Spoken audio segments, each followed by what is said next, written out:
Welcome to the From Concealment Podcast, the show for firearm enthusiasts who like to shoot, train, carry, and compete. Get ready for some shooting and sight, firearm and accessory reviews, and of course, insight on conceal carry. And now, broadcasting from behind enemy lines in the From Concealment studio, it's Pete Mitchell and Dan Sams.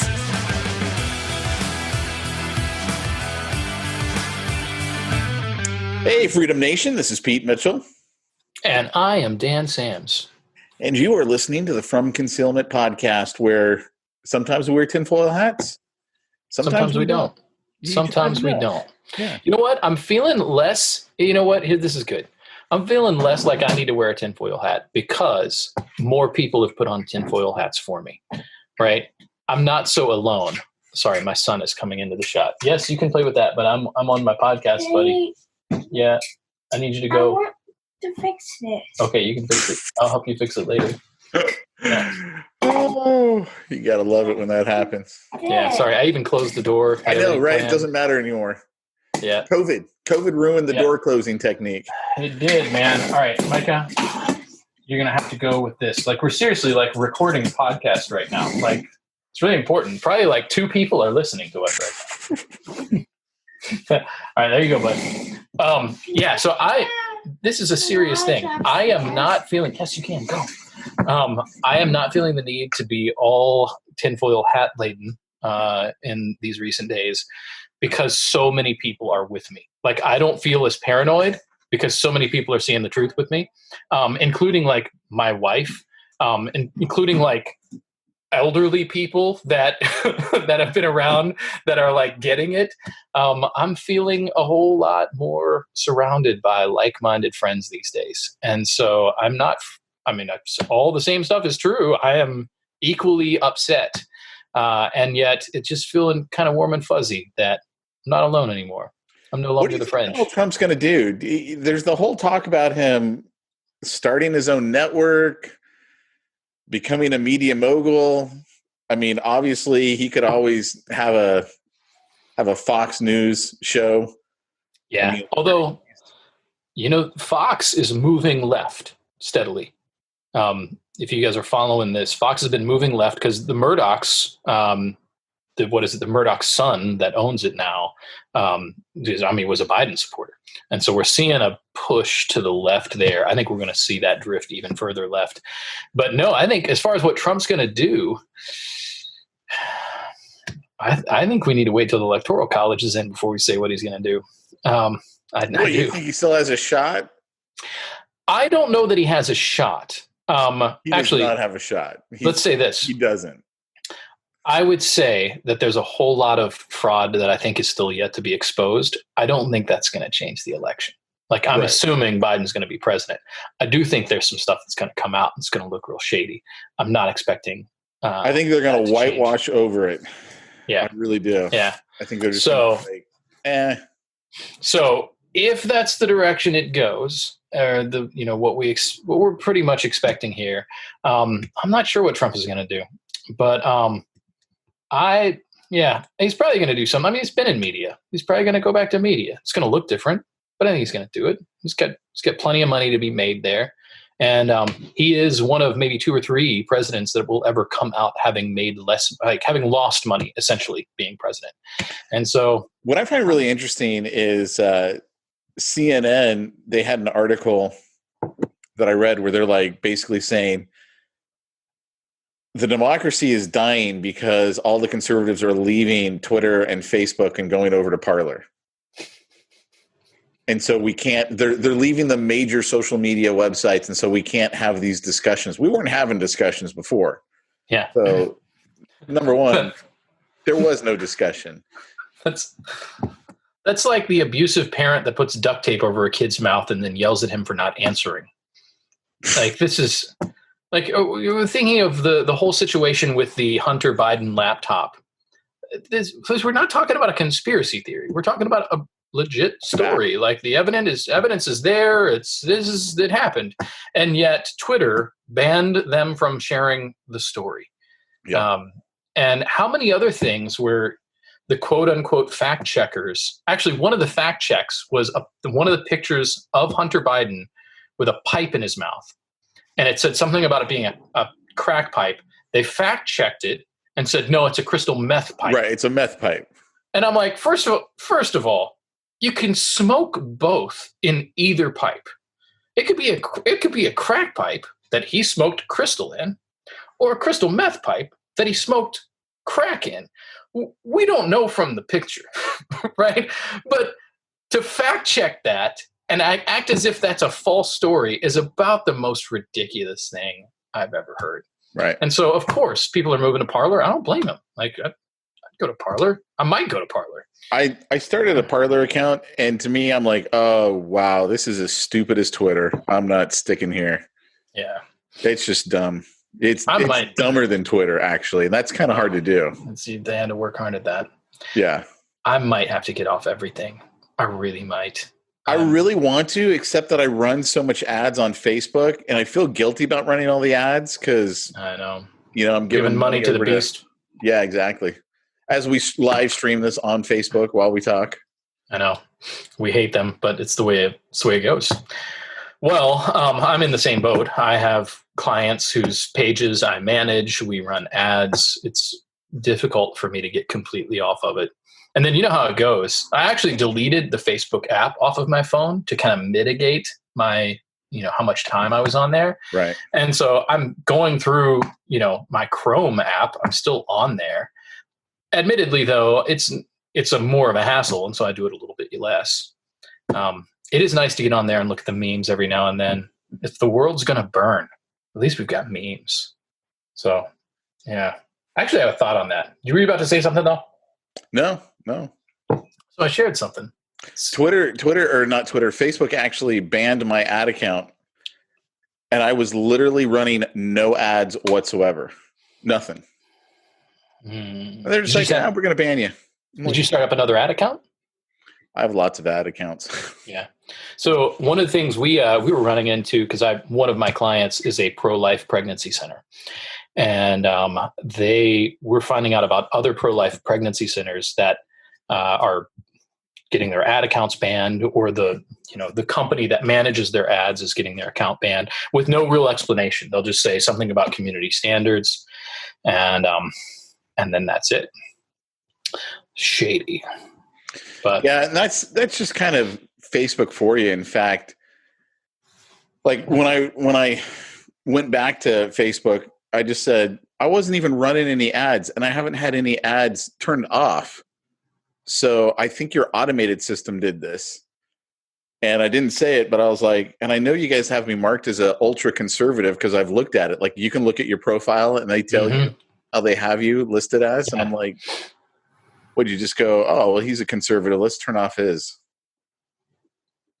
Wouldn't surprise me. I literally wasn't running anything at the time. Yeah. It's been a few weeks since I ran anything.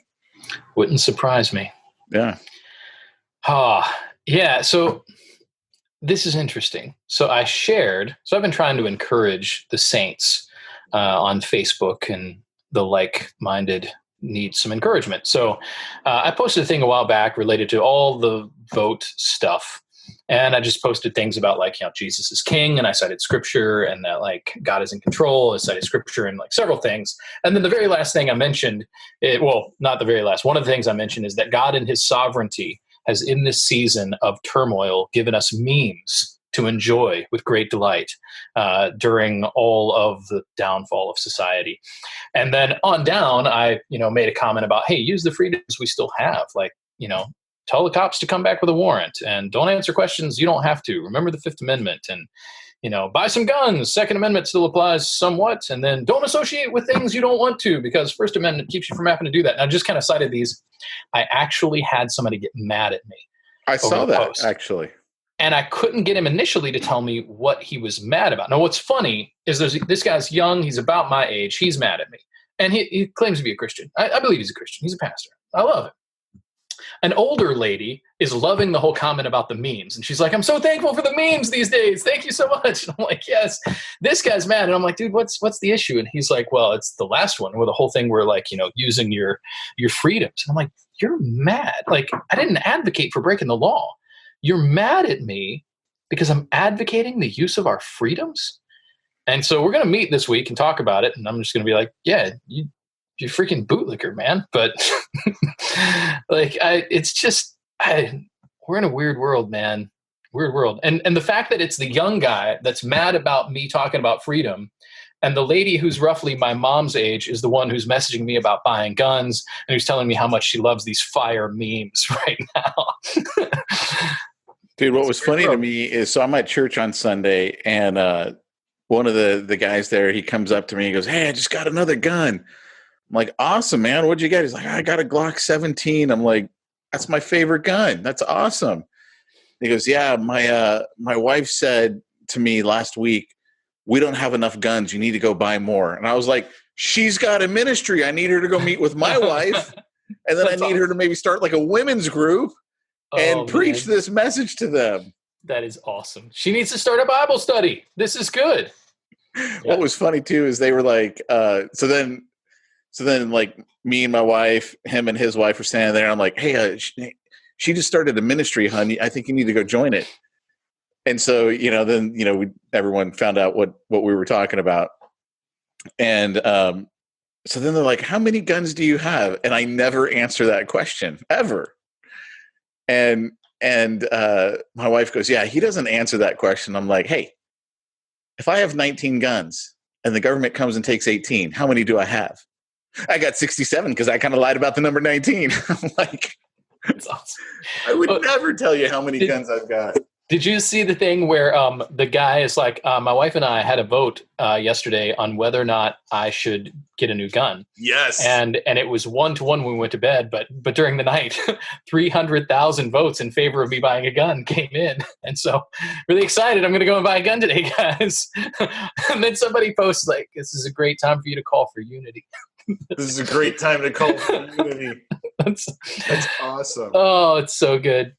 So yeah, it's a wonderful time. It's a weird time because I still hold the fact, even my liberal buddy was like, "Yeah, Biden's not doing well. I don't know how long he's going to be president." And I'm like, that's my whole point. I would rather have Biden than Harris. Like, big time, I would rather have Biden than Harris. Mm-hmm. Hillary is probably just pissed right now. Can you imagine how angry she is? Oh my God. Yeah. Oh, that's interesting. I don't want to relish in people's pain, but when tyrants don't get their way, it does make me happy. Yeah.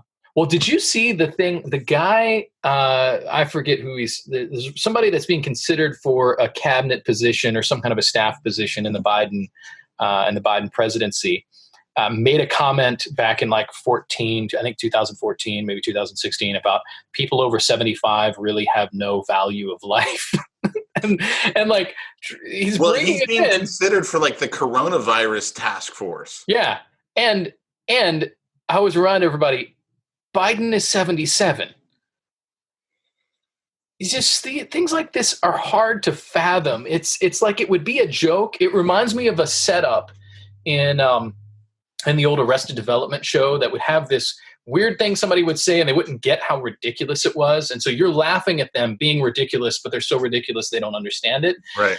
That's what I feel like I'm watching all the time. And yet they don't get it. And so at some point it quits being funny. Yeah. So I did have a fun thing. I discipled somebody into guns the other day. So we had some, I discipled Leroy a little bit, who then discipled someone. So Leroy had some friends over, and this friend is hanging out and talking about guns. And he asks the classic, "How many guns do you have?" And Leroy is like, "Blah, blah, blah, blah, blah." It doesn't give an actual number, right? And then says, "You want to see him though?" And Leroy takes him up and shows him all the guns, culminating in the Armalite. And once he gets to the Armalite, the guy's like, "You know what? I'm done talking about this. Let's go buy the parts to build this thing right now." And so Leroy takes him down on the computer. They make a list. They go on. They start buying. And then he's like, and so they're talking about low receiver. Leroy's explaining to him what a low receiver is. And he's like, "Where can I get one of those?" And he's like, "Well, you can go to a place called 80percentarms.com.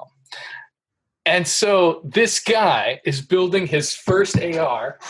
It will be completely untraceable to him. And Leroy was so excited. He just couldn't wait to tell me about it. And now I'm telling you guys. So what's really great is when somebody has the money to do a legit build. And I think like bought optics, bought everything, like did the whole bit and did it right. And didn't do a crazy fancy build, but $1,500 or so, bam. And he's got everything, including his optic, including his mount. And he's got a good, solid build that's going to last him the rest of his life, do everything he needs it to do. And it's going to be great. So that is my new thing. It is a tough time to build. I went after him because I'm like, maybe I need to get some more, just some extra parts. You know what I mean?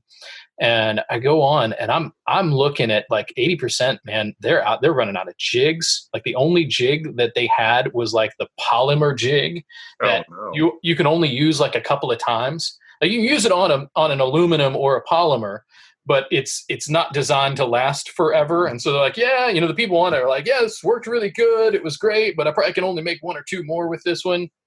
It's cheap. It's only $45, or 49, whatever. But it's slim pickings out there, man. Trying to get bolt carriers to try to find like carrier group, man. There's hardly anybody has carrier groups. So you got to go to like Palmetto, which nothing wrong against Palmetto, but you can only get a Palmetto from their website, right? And so it's like, well, if you're going to have one, it's probably going to be a Palmetto because they're about the only ones that have anything in stock. What's funny is I saw, I don't know if it was a Facebook ad or an article, might have been an article.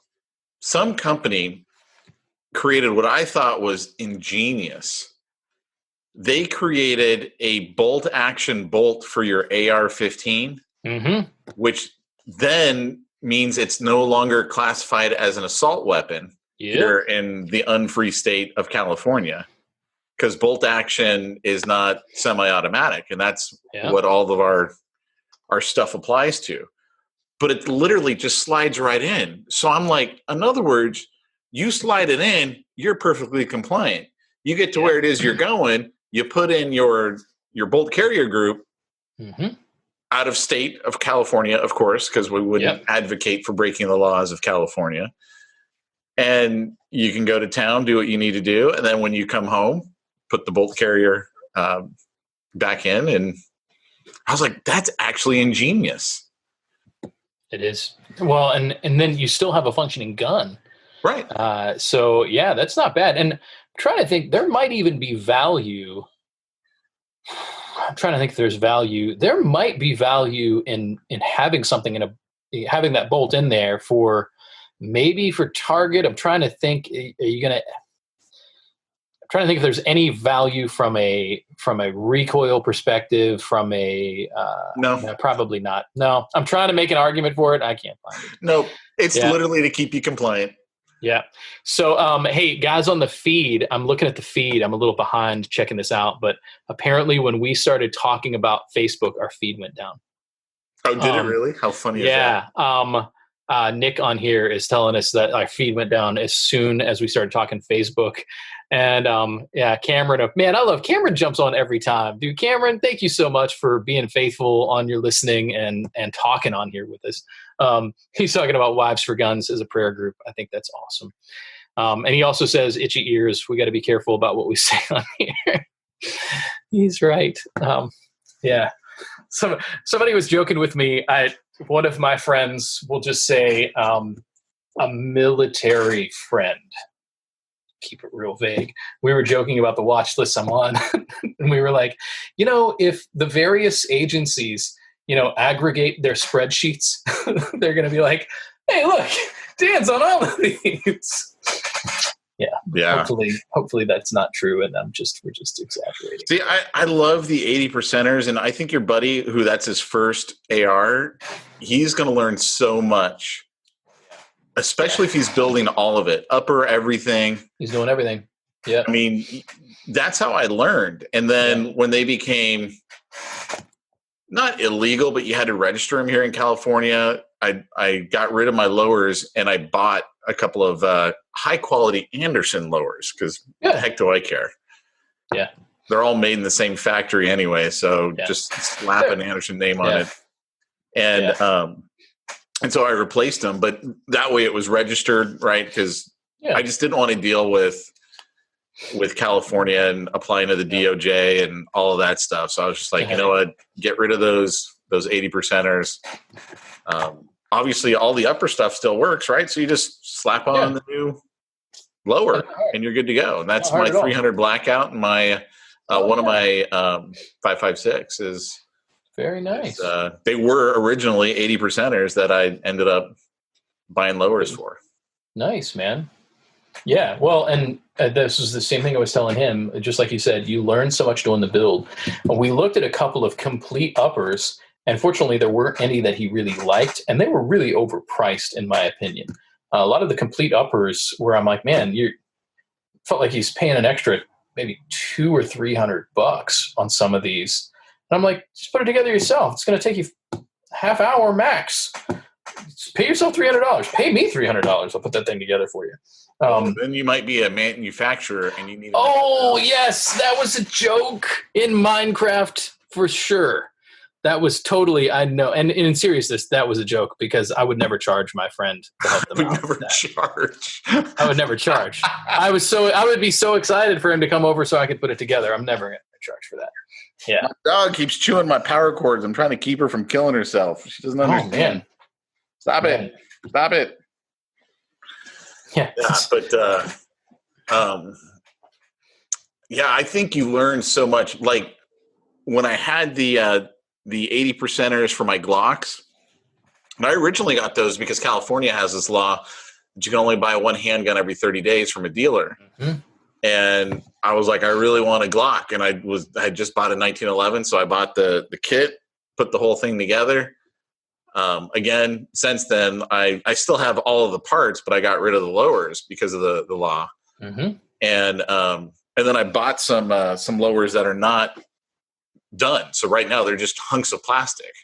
Yeah. But if I ever needed to, I got all the parts, and I know how long it takes to make it from the 80%er. It wouldn't take very long at all. The Glock, I've never done one of the Glock ones. How long does it take to mill out that thing or drill it out or whatever it is you're doing? 30 to 45 minutes. Just depends on what kind of tools you've got. I use a Dremel, so 30 to 45 minutes. That's I'll bet then with a drill press or whatever, that would be even faster. Yeah. Sorry guys, for those who are joining us on Facebook, here's little Zoe. Yeah. My little pit bull. Trying to keep her from eating all the cords and killing herself. She doesn't understand yet. She's just a pup. But I learned so much, man. In fact, a couple of the really interesting things on the polymer 80s. You cannot use a lot of the stuff that you use for your Glock. Like they are made for stock Glock parts. Mm-hmm. But anything aftermarket, it's hit or miss. You want to put an aftermarket trigger in there, may not work. Like I'd bought an aftermarket trigger. One of them worked, one of them didn't. You want to put a magwell on it. It might work, it might not. Your holsters, your Kydex holsters won't work with polymer 80s. It's completely different. So your holsters are out. And so really, I mean, the point to me of having a polymer 80 is not in California, but in free states, it's because you want a gun that is unregistered. Like that's the benefit of it. Because my buddy was asking, he goes, so what does it cost? I'm like, well, it's going to cost you, $650 to $750. He goes, oh, so is that less than what it costs to buy a handgun? I'm like, no, Glock, brand new, it costs you $500. Mm-hmm. I'm like, you're paying for the fact that it's not registered. That's why it costs more. And that's the reason why I originally had them too. I mean, I had a bunch of them.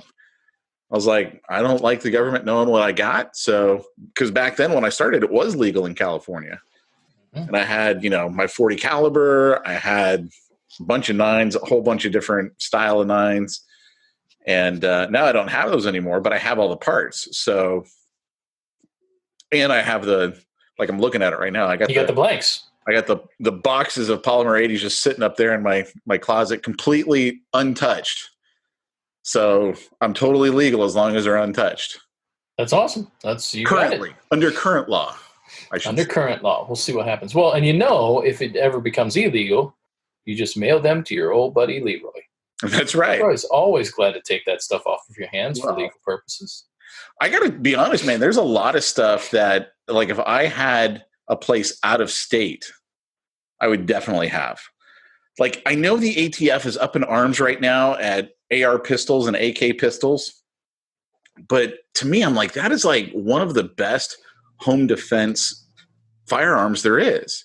Mm-hmm. Unless you want a short barrel rifle, but then you got to do ATF, wait a year, that whole thing. So, I mean, that's the benefit of an AR pistol, but we don't get to have those in California. Yep. So, like, the closest thing I've gotten, it's not a pistol, it's a bullpup. Mm-hmm. And the nice thing about the bullpup is because of where the action is on it, it's so far back. It's kind of like a pistol in that it feels like a short barrel rifle, even though it's not. And in some ways, you're getting the benefit of that longer barrel in the bullpup. And so, I have mixed feelings about them, but I do love that you're getting the long barrel.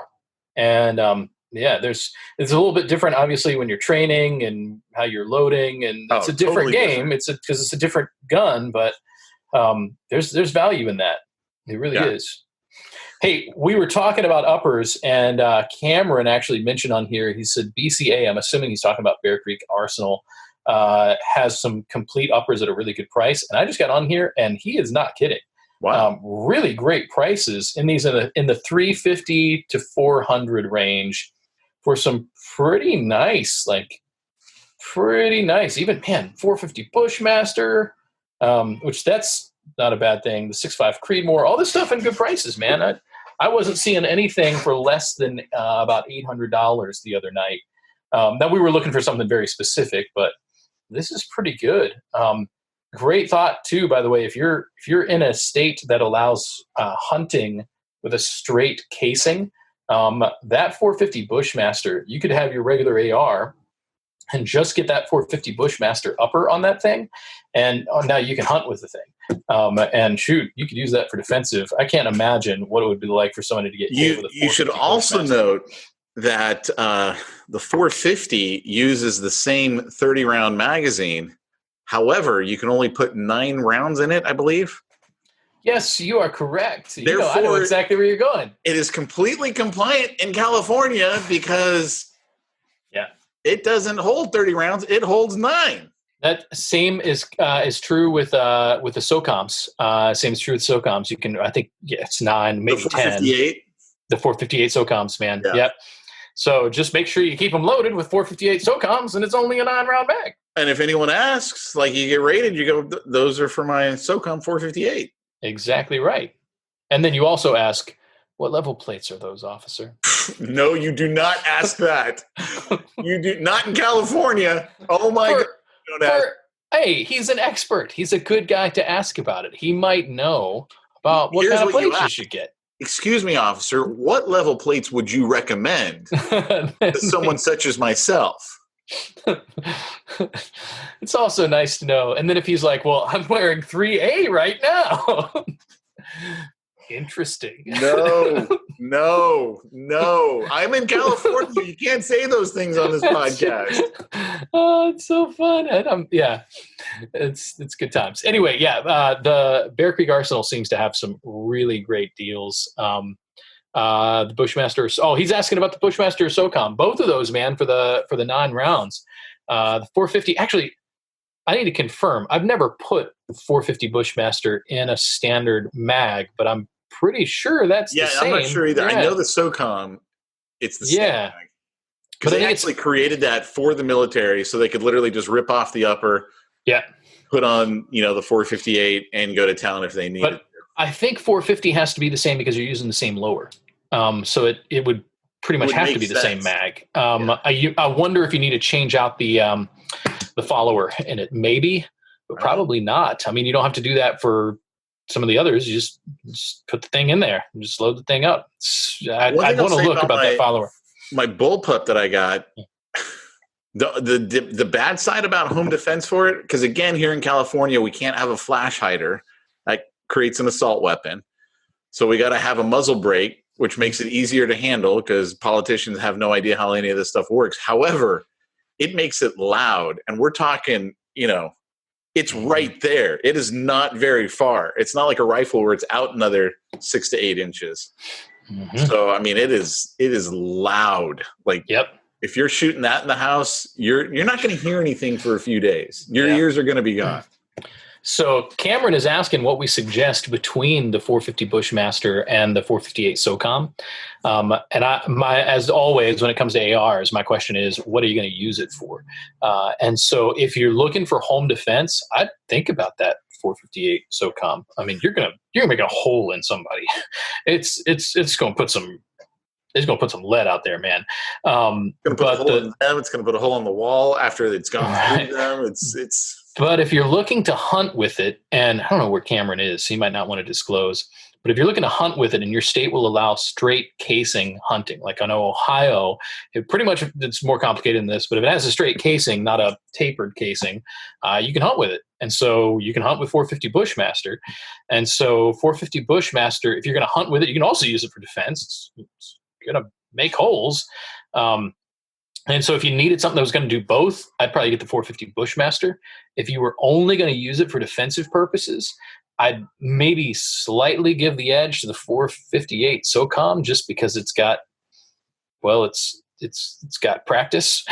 The thing is, so, I will say this, you are dealing with serious recoil. Oh, yeah. This last January at the range, one of the guys who I was there with, he brought his 458, and he had everything on this thing to reduce the recoil, and it still had a ton of recoil. So I would personally, if I was thinking home defense, I would go 300 blackout before I'd go 458, only because it's going to be a little bit easier. You still have everything else is going to be the same except for obviously the upper. Yeah. That would be my thing. Yeah. But you're totally right. I mean, it's going to make a bigger hole. There's no doubt about it. Well, and you got a point about that 300 blackout. You've got the value of a bigger bullet on the thing. You don't have the same level of recoil. And my limited experience with 450 Bushmaster is that it's not crazy on the recoil. It's not too bad.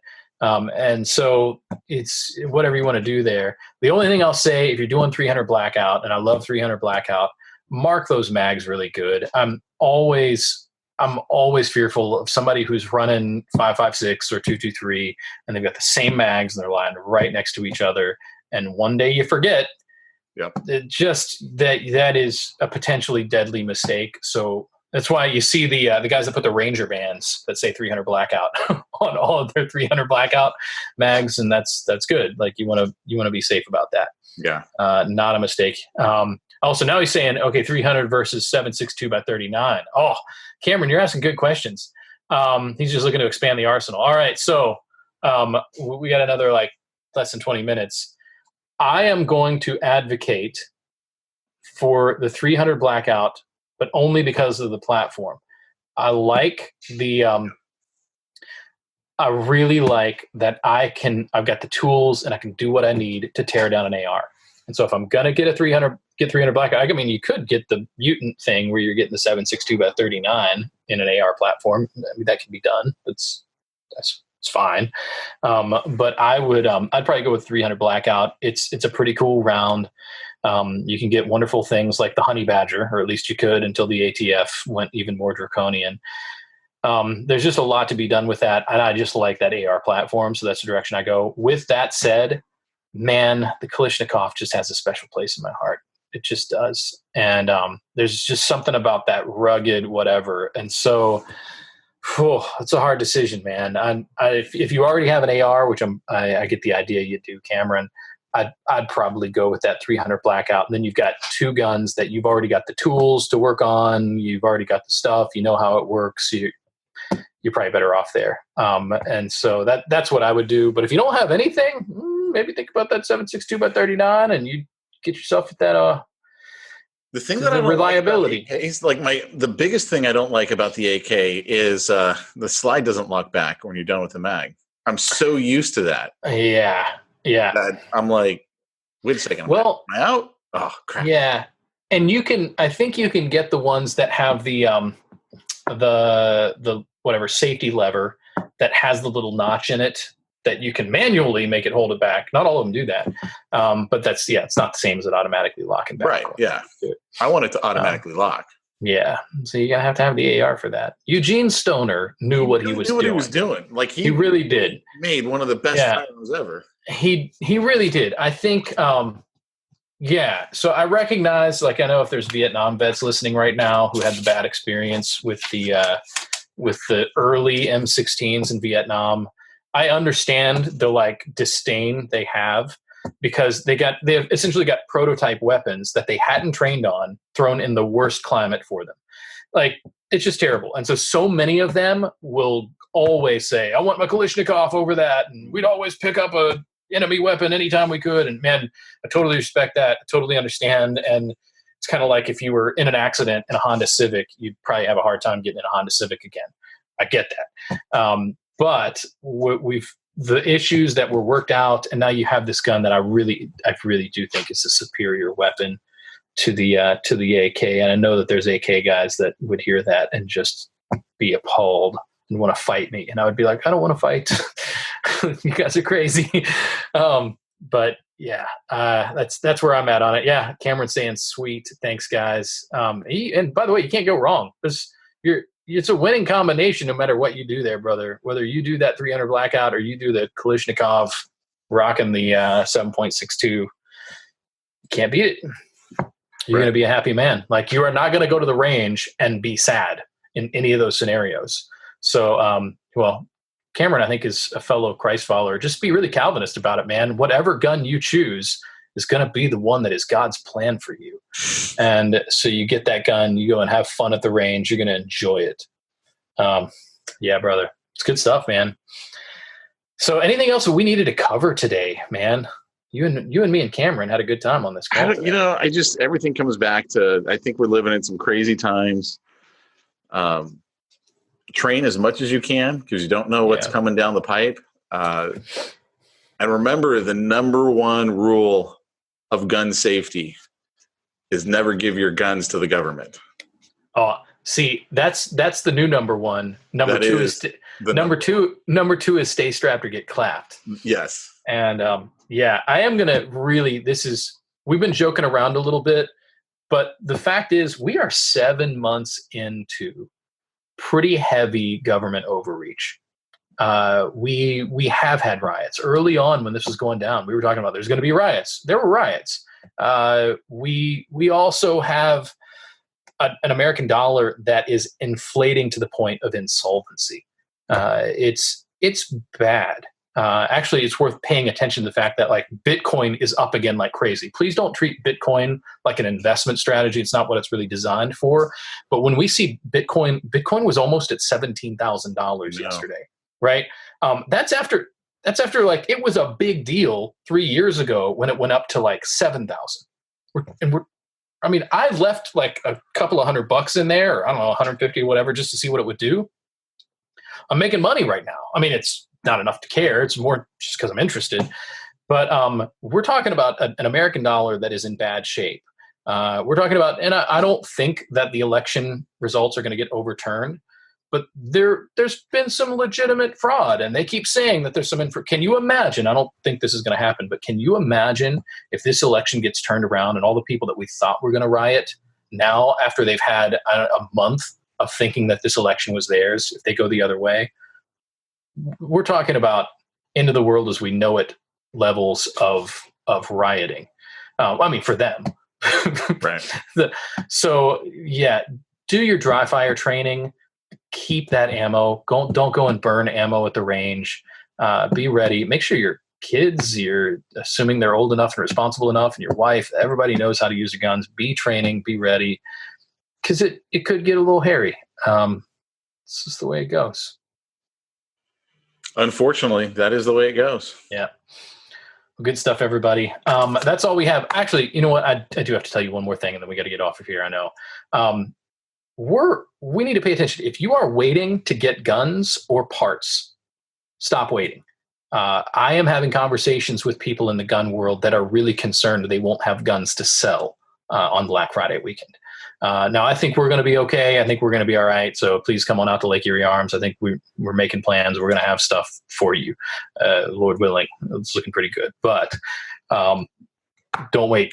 Now is a really good time to buy a gun if you don't have one. And at this point, if you don't have one, don't assume that you can wait around for what you want later on.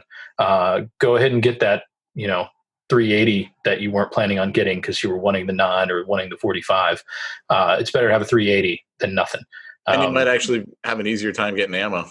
Yeah. Actually one other thing then on that, when we were looking on all the sites related to build parts, it's not a bad time to be building an AR-10 right now because it's slim pickings for AR-15 parts. But if you're building a 10 and 308, and if you're going to end up on a post-apocalyptic fire team, there's a need for that heavy gunner position. Guy rocking that 308, that guy who knows what those kind of things can do. Nothing wrong with that. So think about that, everybody. But that's all I have. Check out learms.net. We got more classes. We got other exciting stuff coming out. Be sure to check us out. All right, guys. We'll talk to you all later. Take care, everybody. Bye-bye. Bye. You've been listening to the From Concealment podcast with Pete Mitchell and Dan Sams. Be sure to tune in next week for more gun talk. Also, check out the From Concealment website for more shooting-related goodness at FromConcealment.com.